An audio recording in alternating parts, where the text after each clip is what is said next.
Story 1. A man outside a bar one night approached my girlfriend and me. He asked if we had heard about the murders in New Brighton. We had not. He went on to explain that his girlfriend had been killed. The next morning, I saw that he was arrested for her murder. Story 2. I was pregnant with my first child in 2001. Right before my due date, I was shopping in Walmart and started to notice a woman in every aisle I went to. I would guess she was in her mid-30s. When I went to the baby section to look at clothes, she started asking me questions. At first, they were common, like about the gender. Then the questions started getting strange. Was I married? Did we have a house or an apartment? She commented on my accent and was curious if we had anyone in the area. I'm from Michigan and was stationed in Florida, visiting for the birth. It was just kind of odd.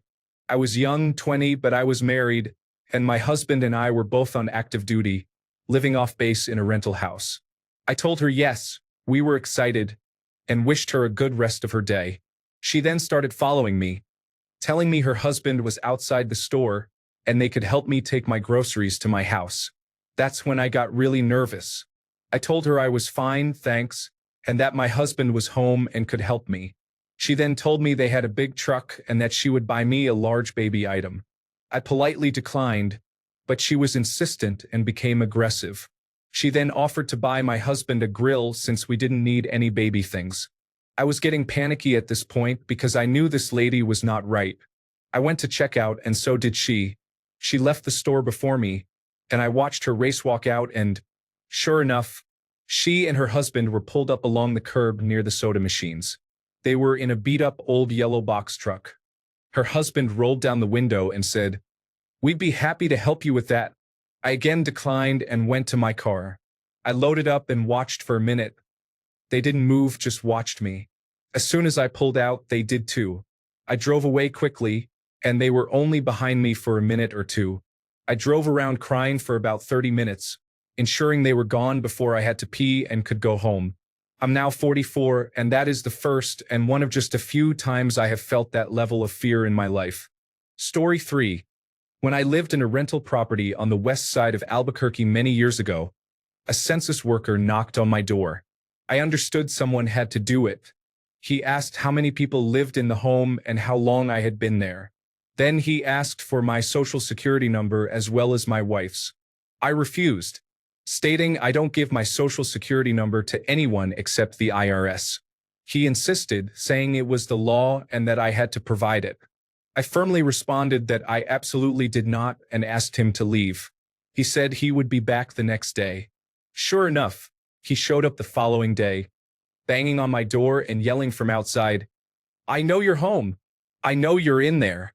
He returned a third day, knocking on the door, and I yelled through the door that I was calling the police. When the police arrived 15 minutes later, he was still standing there with his clipboard. The officers took his ID, contacted their supervisor, and came back 10 minutes later, informing me that there was no record of him working for the local census. They told him he needed to vacate the premises. It was an absolutely bizarre experience. Story 4. I am pretty sure my dog saved me from a dangerous encounter. I was very pregnant and leaving the grocery store with my cart. Lexi was waiting for me in the car. She loved the car rides when the weather was good. As I loaded the groceries, I noticed a man I had seen sitting in a car before going into the store was still there and watching me. He got out of his car and asked if I needed assistance. I understand, as I was very pregnant, it was the polite thing to do. However, something about it immediately put me on alert. I felt completely unnerved by him, but still can't pinpoint exactly why. I said no thanks, I've got it, but he continued to walk toward my car. Lexi had been snuggled up in the front seat and must have sensed my concern. The man persisted, claiming he just wanted to help. I repeated that I didn't need help, that there were no worries. As the man approached the back of my vehicle where I was loading the groceries, Lexi sprang up from the front seat, leaped over the back seat, and jumped into the cargo area, growling and baring her teeth. It was dark, and being an all-black dog, she seemingly appeared from nowhere. That was the only thing that made the man back up and leave. He started cursing at me, calling me names for not accepting his help and for letting my dog threaten him. I will say, thank goodness it was dark because Lexi, a cardigan Welsh corgi, looked much less intimidating in the daylight. She resembled a black lab puppy but had super short, stumpy legs. Once we were home, she stayed right by my ankles the rest of the night and would not let me out of her sight. Story 5. I used to work at Meijer in the deli. A customer approached me and asked for my opinion. I recommended all the items I liked and was very friendly. He ended up calling the store that night asking for me. The other girl I was working with didn't even offer the phone to me. She just told him I had left. Thank goodness. He came back the next day and started asking me personal questions. I was very vague and then began helping other customers. He left, but returned the following day, which prompted me to get management involved. He was standing behind a pole just watching me. For about a month, I had to be walked to my car every night. I would call my boyfriend, who is now my husband, every night on the way home. I lived in an apartment building with another coworker whose husband would walk me to my door. I still sometimes feel like he's watching me, and this was about 4 years ago. Story 6. There was a man who would come out and shout at us in the playground for being too loud. We used to be cheeky back, and he would end up pointing a rifle at us. As kids, we found it funny and thought he was unreasonable. He later murdered his wife by striking her head with a hammer. Story 7. I was 17 and in New York City. I was walking from the hotel to buy some croissants near Times Square. I already knew the city quite well, so it was normal for me to take this walk. As I walked, I never realized someone was following me until an officer started rapidly approaching from the right. Just as the person behind me was about to grab me, the officer grabbed his arm and stopped him. My stomach dropped, and I kept walking, allowing the officer to do his job. Story 8. Doesn't really give me chills, but was quite creepy. I was leaving a club with my friend and happened to walk out at the same time as two very drunk young women. They were so intoxicated that one of them kept saying, "Where's my phone? I've lost my phone," until she realized it was half wedged into her top. They started talking to us, and I decided to make sure they got home safely. They didn't want to pay for a ride-sharing service and preferred to walk home, despite being unable to walk and operate their phones. I insisted they order a ride and did it for them. I also decided to wait to order mine because they were extremely vulnerable and unwise, likely just turned 18. While this was happening, a sketchy-looking man with a strange look in his eye approached us. He asked if we wanted to go to an after-party and mentioned that his ride was on the way. I politely declined for all of us, and he lingered around, looking at the girls and toward the entrance of the club. His ride, a van-style people carrier with a sliding door, pulled up, and he opened the door without saying anything to the driver. He suggested we come to the party again, waited uncomfortably, and when he realized we were not coming, he closed the door without saying anything to the driver, and the vehicle drove off. He then made his way back into the club. He was in the club that night and probably followed the women out, but fortunately for them, they started talking to me. Story 9. I was about 10 when my family was staying at a cabin in the mountains during winter.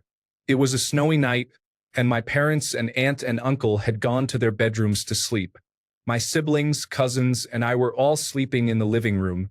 At some point, I was awakened by a chilly draft. When I opened my eyes, I saw the front door was slightly cracked, and there was a man making eye contact with me. In the middle of the night, in the freezing cold, on the deck of a cabin far removed from town, I screamed for my dad. The man disappeared into the darkness. My dad quickly came to the living room and turned on the porch lights. The man was standing in the driveway, silently looking back at us. He claimed he was just looking for a drink of water. Story 10. In July 2006, I was attacked while jogging on a bike path adjacent to a large university campus in the Midwest. I was nearing the end of a 5-mile run when it happened. The path looped around a wooded area and a lake in an oval shape. I had seen the man at the beginning of my jog but thought nothing of it. I can only conclude that he waited in the adjacent woods for me to loop back around. After he attacked me and threw me to the ground, he attempted to suffocate me and move me into the wooded area. Fortunately, another man came along the path and pulled the attacker off me, causing him to flee. The police were immediately called, and my attacker was later apprehended. He was convicted of kidnapping for forcibly moving my body against my will and attempted rape, serving 3.5 years of an 8-year sentence. He had previous convictions for armed robbery and assault. Story 11. Late to the party, but I'll share my story. I enjoy having a beer at a bar by myself from time to time. Sometimes I just want to be alone, or maybe chat with a bartender if they are feeling social. Occasionally, I attract some unwanted attention, but usually a casual mention of my boyfriend makes people back off without issue. One time, I was at a small dive bar near my house. A guy sat next to me and started chatting. It was friendly conversation, nothing too forward, and I didn't even catch his name. Then he asked, "You live at my address, yes? Unit 1, on the corner." I lived in an apartment complex, and my unit was indeed one on the corner. I had never seen this man before, and I got a sinking feeling that this was not good. "No," I replied. "I'm sorry, you must have me mistaken for someone else." His demeanor changed immediately. He twisted towards me with a really annoyed look and responded, "No, I see you. I always see you. You live there." His tone was a strange mix of frustration and offense. He was glaring at me, waiting for my response. I felt a sense of danger. I stammered, "Nope, don't live there." One more time, paid my bill and left quickly. I was nervous about going home, so I went to a friend's place, who gave me some pepper spray just in case. I knew I probably wouldn't be effective with it, but it was something. Thankfully, I never saw him again. I moved out of that apartment soon after, which I was already considering, but this experience gave me the push I needed. My hope was that he lived nearby and just lacked social skills. But the way he said, "I always see you," still gives me chills. Story 12. Please play along when a woman approaches you and pretends to know you. It has happened to me. I approached a couple in Target, pretending to know them, and they walked me to my car because there was a strange-looking man lurking nearby. He even followed us outside to see what car I drove. I couldn't feel comfortable after that. Story 13. This incident occurred in San Jose, California. I worked at a car dealership when a lady came in to look at a truck, intending to pay in cash.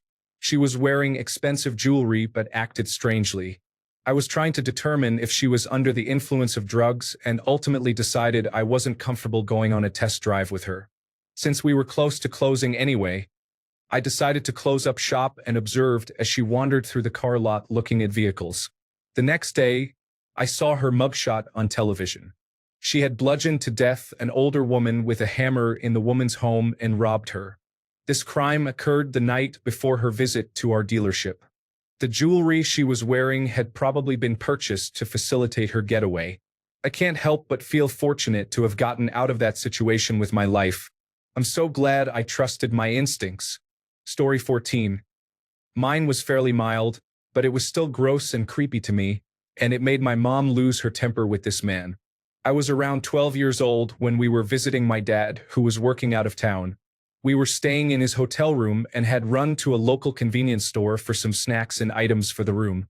As we were standing in line at the checkout, my mom was in front of the cart at the cashier, and I was behind it.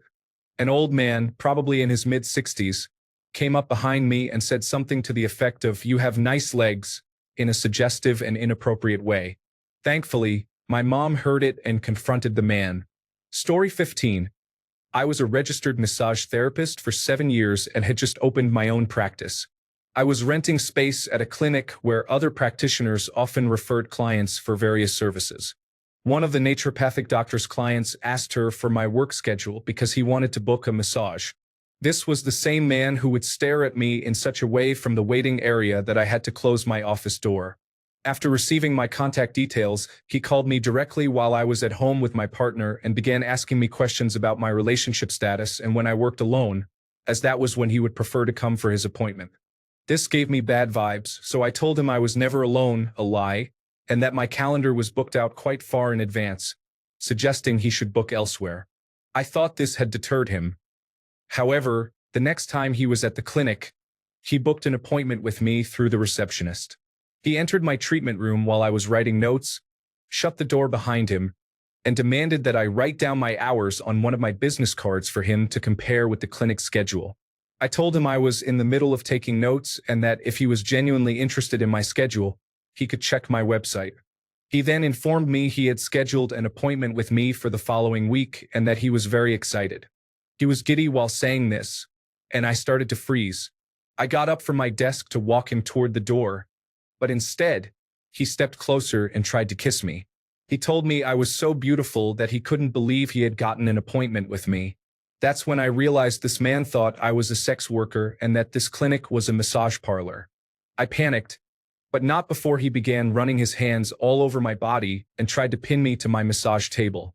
I managed to push him off and he exited the room nonchalantly, telling me to have a good day and reiterating that he was so excited for our appointment. At this point, I called the police. I explained what had happened, and they instructed me to keep his scheduled appointment. They arrived and arrested him right outside my office door. He was charged and found guilty of sexually assaulting me. Before his arrest, he had been calling me multiple times each night, just breathing heavily into the phone.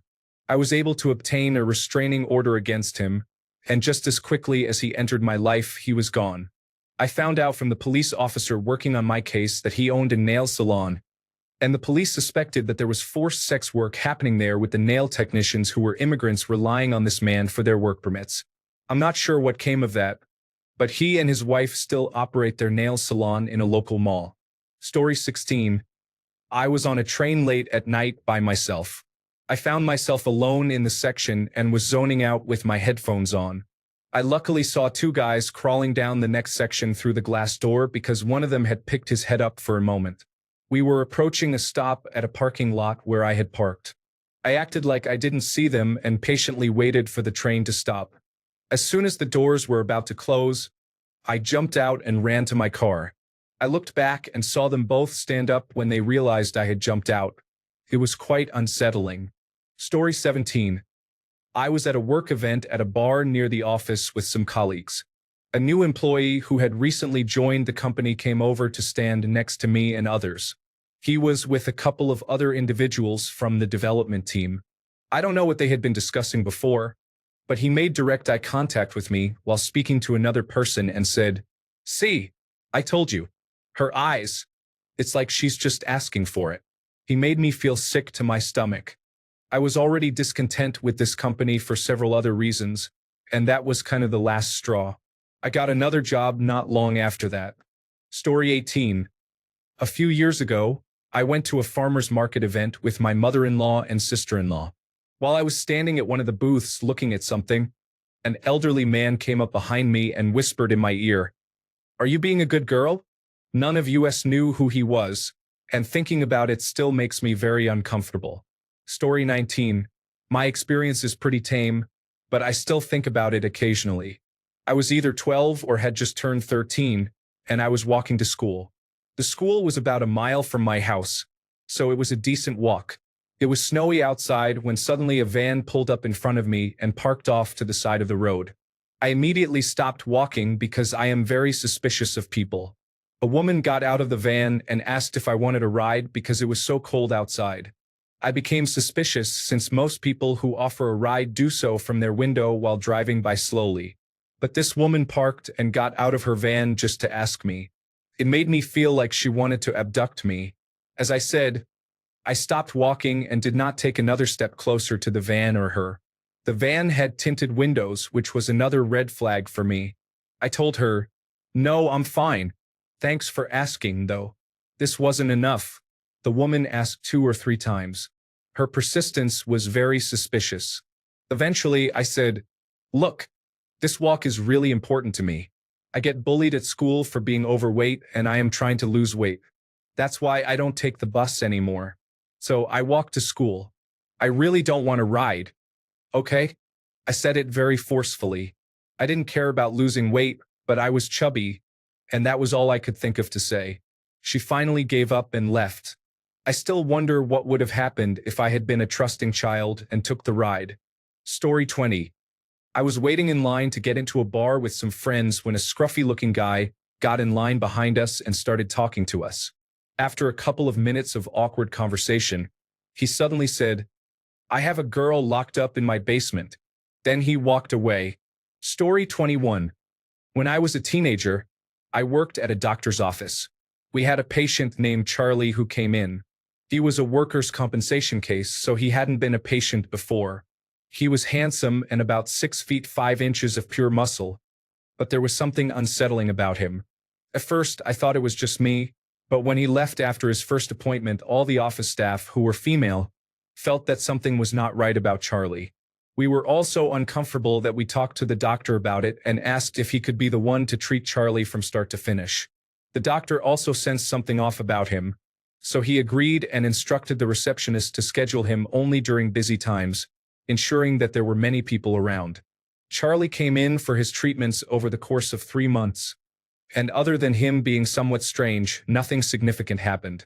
He finished his treatments, his lawyer sent some requests for paperwork after he was done, and we all thought that was the end of it. About 2 years later, I was reading the paper and discovered that Charlie was arrested for violently raping a woman and nearly killing her in the process. I knew it was him because he had an extremely unusual last name, and the ages matched. He was eventually convicted and went to jail, though I do not know for how long.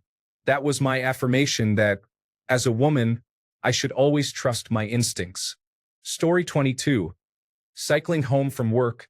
I just finished a late shift in healthcare. It was dark outside. While crossing a railway bridge, I suddenly saw a line of glass across the surface. Not thinking clearly, I cycled right over it. As I passed, I noticed a man emerge from the stairwell on the side meant for pedestrians to access the bridge. He gave me an unsettling feeling, so I quickly moved to the other side of the bridge, which was only a few meters wide. I maintained eye contact, expecting to be attacked, as it seemed the glass was placed there intentionally to cause an incident. After crossing the bridge, I called the police, hoping they apprehended that man. Story 23. I was traveling north for the first time via Greyhound bus. I was 23 and nervous, and as I walked to the bus stop with my massive backpack on, I noticed a group of people leaning against the bus station's exterior walls. One woman stood up and started walking toward me. I ignored her because it's crowded, and I was focused on reaching my bus stop since I had never traveled this way before. I was almost to my stop when suddenly I felt the sharpest, most mind-numbing pain in my arm. It turned out this woman had elbowed me directly in the center of my arm as I walked past her. It literally knocked me 3 feet to the right. Out of reflex, I yelped and turned to look at her. She was standing still where she had struck me and was staring directly at me. The look she gave me felt as if I had murdered her entire family and desecrated their graves. She seemed ready to attack me, and I had never seen anyone look at me that way. It made my stomach drop, and I turned back around and walked even faster to my stop. Her eyes were both lifeless and full of utter hatred for me at the exact same time. I ended up with a bruise that spanned the entirety of my upper bicep, and I couldn't use my arm for the entire trip. I never want to be looked at like that again. I knew if I said something or did anything, this woman would react in an absolutely insane way, even more insane than knocking a 23-year-old lost girl to the ground for no reason. Story 24. When I was in college in rural Kentucky, I ended up stranded one weekend in Lexington. My sister had dropped me off at the Greyhound station before heading to the airport after visiting me from out of state, and I was going to catch the bus back to my small college town. The only problem was that it was Sunday, and the regular bus didn't run that afternoon. This was before smartphones were widespread, so I couldn't look it up in advance. I walked across the street to Walmart with my duffel bag and sat in the entryway, calling different friends to try to find a ride home, all the while feeling stressed, tired, and close to tears, just wanting to get home. Then a man who was exiting the store stopped and stared at me for a few seconds. He looked to be in his mid-50s with gray hair and a trucker cap. He asked me if I needed a ride. I had never had this experience before or since, but I felt a sudden intuitive sense that if I went with that man, I would end up dead. I just instantly felt it in my bones, as if I could see the future. It was terrifying. I declined his offer, and he tried several more times but eventually left. Thankfully, a friend of a friend finally gave me a ride during daylight hours, and I made it home safely. Story 25. When I was about 10, I was outside playing with two friends, a 9-year-old and her little sister, who was about 7. We lived in a busy suburban area, so there were always cars around. One day, a man pulled up in a van and asked us for directions. Who asks a child for directions? I told him, we don't know. Go to the convenience store 5 blocks up that main road. He kept insisting that one of us come over to the driver's seat window. He was angry and persistent. My friend's little sister started walking over, and I grabbed her shoulder, asking him, we are kids. We don't know directions. Should I go get my parents? He sped off. He was very unsettling. Story 26. When I was about 10, I was playing on the playground alone at my school after hours on a summer day. The playground was on the left side of the school, and there was a paved road running from the front of the school to the back on the right side. The back of the school was the way I would go home, through a dirt road surrounded by swamp. It was somewhat secluded, but a short walk from home. I was on the playground and went around to the back right side to take my usual route home when I noticed a big truck with tinted windows parked there. I tried to move around it, but the truck moved forward to block me, so I ran to the left side of the school, out of the truck's view, to take the longer way home through the front. The truck followed me to the front of the school. I went back around to leave my usual route, and the truck was once again moving around to the back.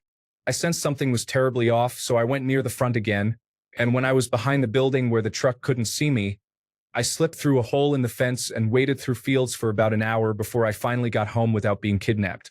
I told my mom about what happened, and she said the person in the truck probably didn't have any bad intentions, but I just don't believe that for a second. The long walk home was terrifying. I kept expecting to turn back and see someone following me. Story 27. When I was about 14, my longtime childhood friend and I, both having very strict parents, used to sneak out in the middle of the night during our summer break just to hang out, walk around town, and generally feel daring. One night, I went and stood outside her house at the usual time, but she didn't show. Eventually, I gave up and started walking back home. About halfway back, a car came down the street toward me. I was on the same side of the road, and some instinct told me to cross to the other side. Just as I decided to do so, the car started slowing down. So I crossed, and it sped up again. As it passed me, the driver turned his face toward me and gave me a penetrating stare that chilled me. As the street was completely silent and deserted, I could easily hear the car reach the end of the road, then turn and head back my way. Thinking fast, I waited until he was almost near me before running back across to the other side of the road. This time, the look he gave me was unmistakably angry. He sped up again, and as I was just passing a smaller side road, I ran down there as fast as I could. I knew there was an alleyway at the other end that I could use to get home, and he couldn't drive down that way. Again, I heard the car reach the other end of the road and turn around again. As the sound of the engine approached, I dove behind a parked car.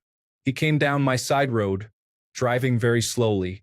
Peeking out, I caught a glimpse of the driver looking left and right as his car crept along the road. He was clearly searching for me. As soon as the car turned a corner and was out of sight, I ran up a nearby gravel driveway that turned out to have a couple of locked garages at the other end. By some amazing stroke of luck, I found one that was unlocked. I slipped inside, pulled the door to, crawled under a tarpaulin in a dark corner, and just waited. A few minutes later, I heard a car door slam. Then I heard one of the most terrifying sounds I'd ever encountered: footsteps on gravel. They came to my end of the driveway and just stood there for a while. I don't even know how he knew I was there, as he wouldn't have been able to see me from his rearview mirror like he presumably had with the side road, but apparently he did. Eventually, he seemed to give up, and I heard the footsteps receding back down the driveway. Then the car door slam and the engine rev up. I have no clue how long I stayed there under that tarp in the pitch dark with my legs cramping up, but it felt like forever. By the time I got home, it was morning. This was almost 30 years ago, but I can still feel those chills. Story 28. In high school, I worked at a burger joint. I was having a rough day and really wanted to quit my job when a middle-aged man came in and bought just a cup. While I was cleaning the soda fountain, he came over to get ice in his cup and handed me a business card. He mentioned that I deserved better and that they were looking for more young women. He told me to give him a call if I was interested in learning more. He then left with his cup of ice, went out to his white van, poured a beer into that cup, and drove away. I saw his face on the news a few weeks later. He was part of a sex trafficking ring that was busted. Story 29. A lifetime ago, my girlfriend and I used to hitchhike to the beach. One day, we got into a limousine that stopped to pick us up on Queens Boulevard. It was older and not particularly good looking, but we didn't think much of it. We were excited to ride in a big, comfy car since we were only 15. We piled into the back, and the driver asked, "Where are we going?" We told him Rockaway, and he replied, "I'm headed there now." To our credit, we exchanged looks, sensing something was off. Usually, you'd only get a ride halfway because it was a significant turn off that route. We began to notice that the driver was quite dirty. Then I observed that the door handles in the back were missing. I was big for my age, with super long hair almost to my waist, so I looked older than I was. I told the driver that if he didn't let us out at the next light, I would come through the partition and beat him up. He tried to calm me down, saying, "Hey man, just be cool. Let's smoke this joint." I insisted it was the next light or I would start tearing the car apart. Finally, he hit a button and the doors unlocked. I pushed my girlfriend out and followed her. The driver clearly had something planned, and it wasn't good. Story 30. Commuting to work, I was driving through a military reservation where war games and parachuting occur when I was pulled over. Blue lights flashed, and the officer asked me several questions. "Where are you going? Are people expecting you?" I slowly realized that the official patch on his uniform read security, and not police. Eventually, he let me go on my way. It didn't seem strange to me until I thought about it for a few miles. Story 31. I was walking back to work after a doctor's appointment. I was feeling fairly confident wearing a short skirt and heels, so when a man honked, I just laughed. He slowed down, but I didn't look at him, and he sped up again. As I walked through a one-way street, I suddenly realized he had gone around the system quickly to honk at me again. I felt a bit unnerved and ignored it. I kept walking as he continued to navigate the one-way roads to catch up to me. Finally, as I was crossing the road outside my building, he pulled into a bus stop and got out of the car. I just ran away. Luckily, my workplace was access controlled, so I scanned my ID, ducked in, ensured the door closed behind me, and then ran all the way back to my desk. In comparison to some other experiences, it was tame, but it was terrifying. I was so scared that my friend walked me home after work just in case. I never saw him or his car again. Story 32. I commented on this before, but it remains valid. I think about it often, even though it was 20 years ago. Back in high school, I was waiting for my dad to pick me up. He got stuck at work, so he was running late, and I waited out front of the main entrance. A few kids were hanging around, but they were being picked up systematically. After a bit, an older gentleman, probably in his 40s, walked across the street and asked if I was Ashley. I said, "No, sorry. This should have been where it ended." He continued to chat, explaining he was there to meet Ashley. He asked if I was sure I wasn't Ashley because they had met on the internet. He said I seemed just like her. To be honest, I'm not even sure there was ever an Ashley. I was raised, like many young ladies, to be polite. Thankfully, I was also taught to be cautious. So, while I didn't feel comfortable calling out his creepiness, I did try to get away. I attempted to go back inside, but the doors were locked. I called my dad to see where he was and mentioned there were a few kids left. While within earshot of the man, I mentioned some guy was waiting for a girl. My dad replied, "That's weird. Stay away from him." We hung up. The man continued trying to engage me in conversation. I walked to the other side of the school and he soon followed. I ambled back to the last group of kids waiting. Eventually, it was just one young man, myself, and the man. The young man was being picked up. I followed him to his mom's car. She asked if I was okay and if I knew him. I told her I was okay but did not know him. She had to leave to get to work. The man persisted in trying to talk to me, asking questions and trying to coax me to go down the road with him. Thank goodness I spotted my dad's truck in the distance and started walking toward him. I hopped in the truck. He saw the man and asked, "Is that the guy you mentioned? Was he bothering you? You can tell me." I replied, "No, he was just chatting while he waited for Ashley." I felt a little dead inside that day because I had more than a few opportunities to make myself safer. I could have explained everything to my dad at any point. I didn't because I was truly terrified he would confront the man, go to jail, and my family would be left homeless. I could have called the police. I could have insisted that woman take me down the road to the library. From that night, over 20 years ago, I have replayed it thousands of times. I use this experience to help my nieces feel more comfortable advocating for themselves. You can't change your past, but you can change someone's future. Story 33. In 2007, I was 26, and my friend Josh, a former Marine, was a couple of years younger than me. We went to St. Louis to catch a Rams game for his birthday, and then wandered down to Laclede's Landing to bar hop. In the early morning hours, we ended up at a strange underground bar with fake torches for lights, giving it a dungeon-like feel. There was a guy there who attempted to befriend us. He was overly friendly. We were pretty drunk, and he kept trying to persuade us to leave the bar and hang out with him. He was insistent and became upset when we initially refused. I remember feeling unnerved the whole time. He had dark eyes and dark hair, which creeped me out, even though I was a firefighter and in shape at the time. We pretended we would go with him, much to his pleasure, then quickly disappeared into the crowd, walking back to our hotel. The entire interaction felt off. I joked with Josh that one of our friends would have taken a photo of our heads on a pike that says, "I go home," like in a horror movie, because it genuinely felt like he had nefarious plans for us. Thanks a bunch for sticking around till the end of the video. Remember to subscribe, and until next time, stay awesome and goodbye.